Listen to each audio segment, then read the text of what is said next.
Plug. Hello, welcome to MMA Plug, and today we're going to be talking about UFC 303 and our instant reaction. Ricky Simone versus Vinicius Olivera was the first fight of the card. Vinicius Olivera won by unanimous decision, but this is a striking clinic from someone who we thought, again, was an incomparable opponent, someone who we thought couldn't deal with the wrestling, but he stuffed the takedowns by Ricky Simone. So he was just throwing 1-2s and a kick, following every strike that Ricky Simone would throw. For example, in the third round, Vinicius Olivera, dude, got checked awfully, but Ricky Simone opted not to kick at the leg. No one understood why, but we understood when he did try to kick at it once. Dude, Ricky Simone followed it up with a 1-2 kick right to the top of the head, you know what I'm saying?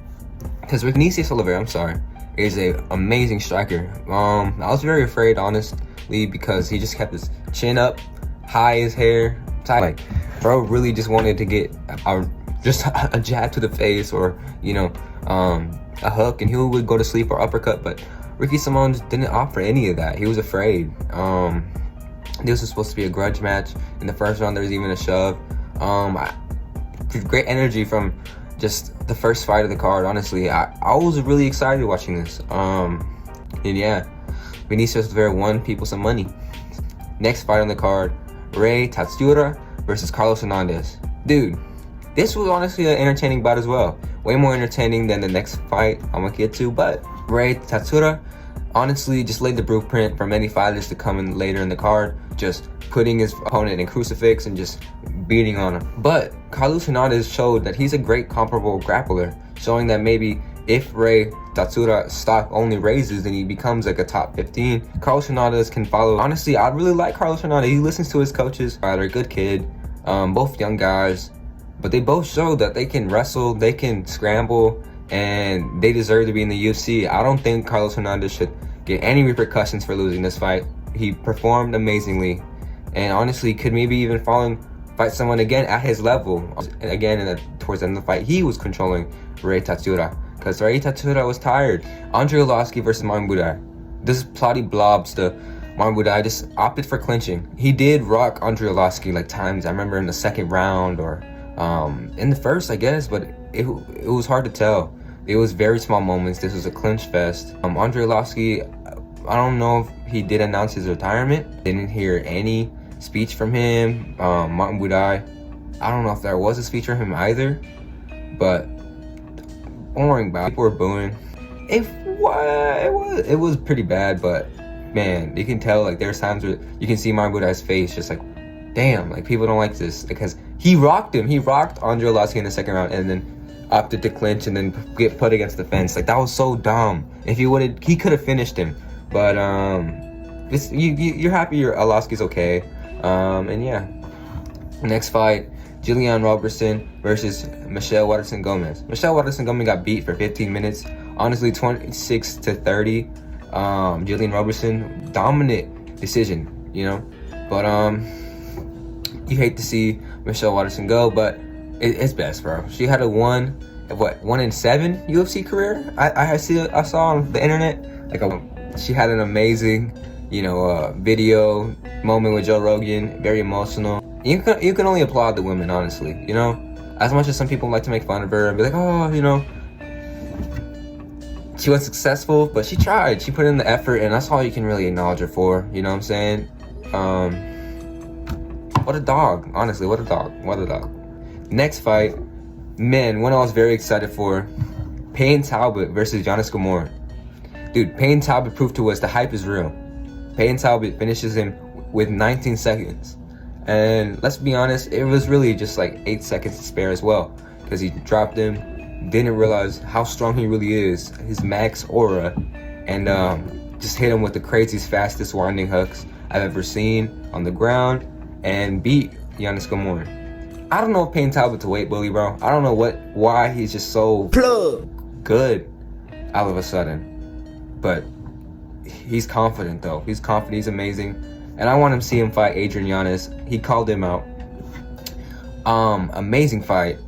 But I'm a fan of both. So this is another one. It's a lose-lose. Like, when I saw Gary versus Alex, it was a lose-lose. But we'll get into it. Payne Talbott destroyed Yanez. I remember DC and Anik, they're talking about the betting lines. How Payne Talbott is the crazy favorite. Giannis Gamori, has a plus 900, came in throwing a spinning kick. He showed that maybe people can bet on him. This might be closer, like I said, but no. Payne Talbott extinguished any doubt. I would love to see Payne Talbott more in the future. John Silva versus Charles Jourdain. Charles Jourdain, man, he honestly came in really confident, throwing kicks whenever he felt comfortable. So that was my pick. I was really feeling confident with that pick. But John Silva, max ore, bro. Max ore. Honestly, like Payne Talbott, he was just having fun in there. Someone there where Charles Jourdain was missing that high kick, which was inches away. He was just, corroborating his opponent, just smiling, giving him a hand touch, a hand pat. But just only to go later around and get later in the rounds, just to get more comfortable, throw some hooks, get closer, throw some uppercuts, and rock Charles Jourdain. And that was just the future, honestly. Like, you can tell that was where he's going to find success once he closes the distance, finds his range, because he was a shorter fighter, but he just had those winding shots. A failed clinch opportunity in the second round, and yeah, uppercut, hit the back of his head coming down. I just want to also commemorate Mark Smith in this card. I forgot just how clutch he was during the Martin Budai and Andre Lski fight. That was boring as balls. So big ups on Mark Smith throughout the entire card. Great ref. He had no problems. Cub Swanson versus Andre Fili. Dude, I remember I was visibly upset during this part of the card. I'll show my reactions right now. Open. His chin's so open. Why are they not? Like, anyone can notice that. Fucking wind that hoe. Dude, Andre Fili, I'm a huge fan of him, but he needs to do better in his fights, to be honest. Like, I honestly thought he had way more openings than he really did take the opportunity on. Like, he had winding overhands. Cub Swanson had his hands down throughout most of the fight, and I don't know how nobody can just jump on that. I'm throwing jabs. I'm on your face. Like, you have your hands down, I'm boxing with you. Fight Salty Man Pyfer versus Marc-Andre Barrieux. Joe Pyfer knocked out Marc-Andre Barrieux. Quick, fast, and kind of conspicuously. Joe Pyfer came in, decent boxing, rocking Marc-Andre Barrieux, because you can just tell Joe Pyfer's strong, man. Strong Joe Pyfer. He starts getting angry, starts throwing overhands, and starts following him up with hooks, realizing that, it's on the guard of Marc-Andre Barrieux, so he throws another overhand, but lucky hitting the back of his head. But it knocks Marc-Andre. He follows up with an uppercut, which just the follow-up shot is enough, and boom, he's down. But you can only feel bad for Marc-Andre, but it was inevitable. I really didn't see how he could have won that. Joe Pyfer is just really good. Ian Machado Gary versus Michael Venom Page. Ian Machado Gary showed that, hey, that time in Brazil, showing that he's a comparable grappler. But Michael Venom Page isn't someone that we've seen wrestle. I hate that he says, I'm the best grappler in the division post-fight. That's some bullshit. We all know. And yeah, Michael Venom Page, he proved to us that, he's a great striker, but nonetheless, he can't get up. Michael Venom Page, he didn't know about this game plan, it seemed like. Like, he really just wilted. Ian Machado Gary, I think with a Shavkat, he's losing.